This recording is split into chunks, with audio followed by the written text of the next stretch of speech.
Olá, primeiro ano. Essa aqui é a 7ª aula de vocês de Sociologia, tá? Referente ao módulo 7 da apostila de vocês. Na verdade, gente, esse módulo 7 é uma continuação do módulo 6, tá? A gente viu Émile Durkheim e agora nós vamos fazer algumas observações a respeito da fundação da Sociologia enquanto ciência, que é atribuída ao Émile Durkheim. Veja, antes desse sociólogo escrever as suas teses, acreditava-se, desde a filosofia lá na Grécia, que a sociedade, a associação de indivíduos era resultado do indivíduo. Ou seja, os indivíduos se associavam e a sociedade surgiria. Émile Durkheim veio com uma ideia exatamente inversa. As sociedades existem e os indivíduos são posteriores a ela. Em que sentido, gente? No sentido de coerção, né? No sentido de obrigações, no sentido de definição de padrões sociais, tá? Definição de o que é legal e o que não é. Para resumir. Veja, bem antigamente, antes do processo de capitalismo, as sociedades se formavam, antes do processo de industrialização e capitalismo, as sociedades se formavam ao redor de famílias, ao redor de clãs, né? As sociedades eram formadas por, na verdade, existia a transmissão cultural oral, porque não se praticava a escrita, e a escrita era raramente conhecida, ela era conhecida principalmente pela igreja. Então as pessoas transmitiam a cultura verbalmente. Veja só, mas de qualquer maneira, a sociedade, mesmo com essa transmissão verbal, mesmo sem a didática específica, sem o processo educacional formal, tinha sua cultura e tinha suas regras. Então, o indivíduo que nascia numa sociedade, ele já tinha que se adequar, já tinha que se moldar às regras da sociedade. Isso era o que acreditavam os filósofos. Isso é o que afirma Émile Durkheim. Os filósofos acreditavam que a união de vários indivíduos formaria uma sociedade, e a partir daí surgiriam os fatos sociais. Émile Durkheim defende exatamente o contrário, que a sociedade já existe, já possui poder de coerção e já define regras e caminhos para os indivíduos, certo? E os fatos sociais são gerados por essa sociedade. São, como é que se diz? São encenados, são praticados pelos indivíduos, porém gerados pela sociedade. Porque veja só, nas sociedades antigas, a consciência de cada indivíduo era muito próxima da consciência coletiva. Ou seja, os indivíduos tinham tradições religiosas, tinham tradições de trabalho, tinham tradições de respeito, de hierarquia, individualmente. E eram parecidas com a consciência coletiva, com as noções de sociedade, né? Vamos tomar como exemplo a hierarquia. O indivíduo sabia muito bem o lugar dele na escala social.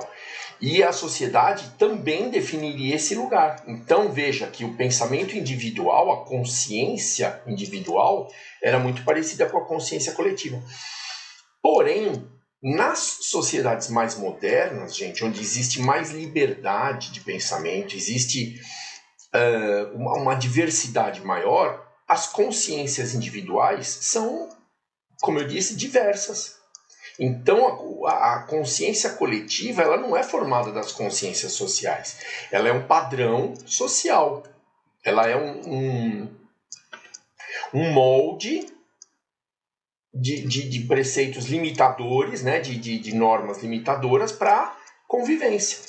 Porém, os indivíduos têm uma consciência individual diferente. Não é, a consciência individual não se parece com a consciência coletiva. A consciência individual se adequa à consciência coletiva para convívio em sociedade. Aí, na sequência, a gente tem duas definições importantes, também fixadas por Emile Durkheim, que é importante que vocês saibam. Uma delas é a solidariedade mecânica. Gente, o que seria a solidariedade mecânica? O exemplo está muito próximo disso que eu falei para vocês. Nas sociedades mais antigas, as sociedades familiares, as sociedades... Não é só familiares, tá? Porque a noção que a gente tem de família hoje em dia é do núcleo familiar, né? Pai, mãe, ou duas mães, ou dois pais e filhos, enfim.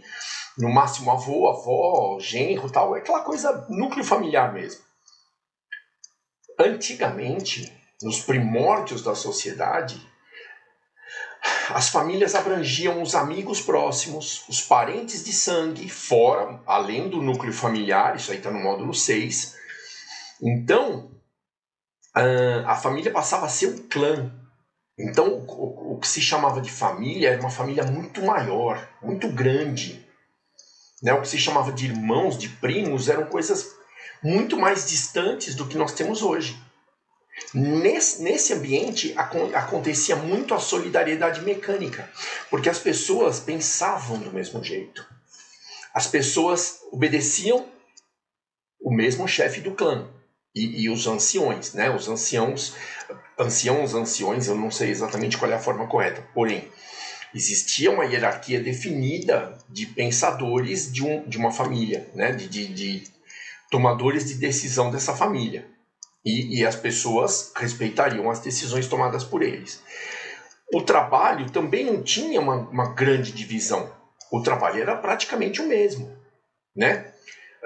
Alimentar essa família, defender essa família, esse clã, alimentar que entenda-se também por buscar água, se essa família estivesse distante de uma fonte de água. Então, assim, os trabalhos, lavar a roupa dessa família inteira, veja, os trabalhos eram coletivos e eram também, eles estavam no consciente individual. Essa era a solidariedade mecânica, própria das sociedades mais antigas. Porém, com o advento da urbanização e da industrialização, o começo do desenvolvimento do capitalismo e o surgimento das diferenças sociais que a gente viu desde o início e vai ver para sempre, né? Porque isso é o que define a sociedade hoje em dia, são as diferenças, é a famosa diversidade. Existe a solidariedade orgânica, que é exatamente a cooperação naquelas normas que eu falei, as normas sociais. São cooperações, são anuências, são aceites de normas sociais para convívio, mas cada indivíduo tem a sua opinião, cada indivíduo tem a sua consciência. Então a consciência coletiva, ela não é assim na totalidade parecida com a consciência individual. Cada indivíduo tem sua opinião. Cada indivíduo segue os padrões sociais, né? Obedece os fatos sociais. Porém, não concorda plenamente. Obedece por uma questão de... não concorda plenamente, não é que discorda ou luta contra, não é isso, gente. É assim, tem mais consciência da sua própria existência do que existia no passado. No passado, o homem...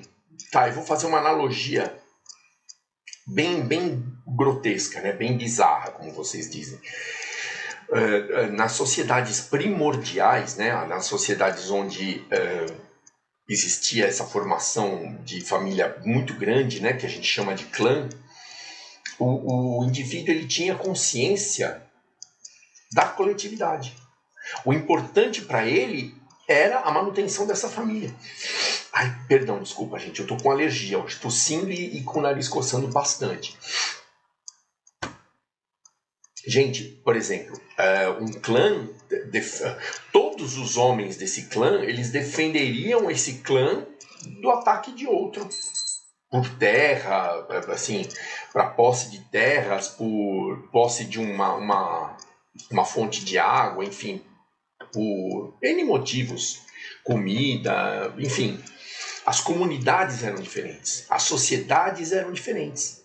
Ou seja, o homem tinha muita noção da sociedade. Então, foi o que eu falei agora há pouco. O inconsciente do indivíduo é muito parecido com o consciente da sociedade. Porém, nas sociedades modernas, cada indivíduo é uma consciência. Cada um tem a sua opinião. Às vezes a gente vê isso, inclusive, às vezes não sempre, né? Dentro de famílias. Um pensa de um jeito, o outro pensa de outro, o outro pensa de outro, e o outro pensa de outro. Só que os 4 vivem na mesma casa. Então, existem normas da casa, existem padrões, existem regras de convívio para essas 4 pessoas, mesmo elas pensando diferente, que são resultado da união delas para viver. Porém, não é a opinião delas. Às vezes, as pessoas têm que se adaptar. Umas se adaptam com mais facilidade, outras não. É o que a gente chama daquele de revoltadinho. Ele não se adapta às regras, né? Eu vou trazer um exemplo também. Agora é um pouco mais concreto. Bom, vamos supor que é um pai, uma mãe e um casal de filhos. Isso é uma hipótese também, porque tem N modelos de família hoje em dia.